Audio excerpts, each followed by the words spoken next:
Para matiyak ang ligtas at maginhawang biyahe sa Semana Santa, nag-ikot ang mga opisyal ng Transportation Department sa Batangas Port kahapon. Issue sa overloading, mahigpit na tinututukan. Nagbabalik si Bernard Ferrer.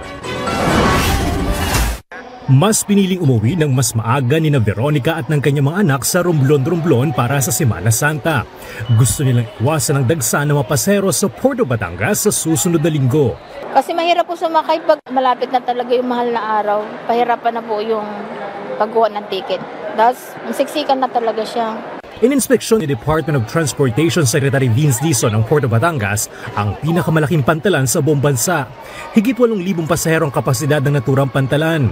Inikot ng kalihim ang mga palikuran, passengers area at operational area kung saan nakadaong ang mga Roro at fast craft.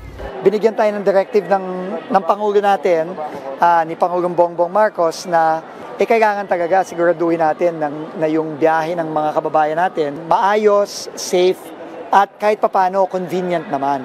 Mahigpit na binabantayan ni Secretary Dizon ang issue ng overloading.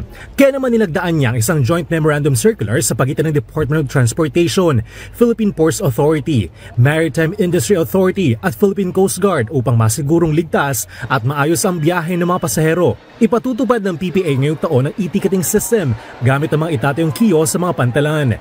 Makakatulong din ng malaki yung e-ticketing natin para masigurado na hindi tayo nag-overload. Diba? Kasi ngayon, manual ang ticketing natin, manual yung manifesto. Pero pag may e-ticketing na, between Marina and PPA and Coast Guard, mamomonitor na nila.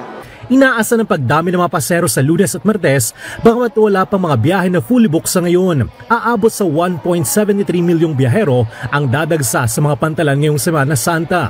Bukod sa Puerto Batangas, inaasang dadagsa rin ng mga pasahero sa mga pantalan sa Mindoro, Panay Guimaras, Negros Oriental Siquijor at Bohol. Payo ng PPA, maglaan ng sapat na oras sa pagpunta sa pantalan para iwas abala.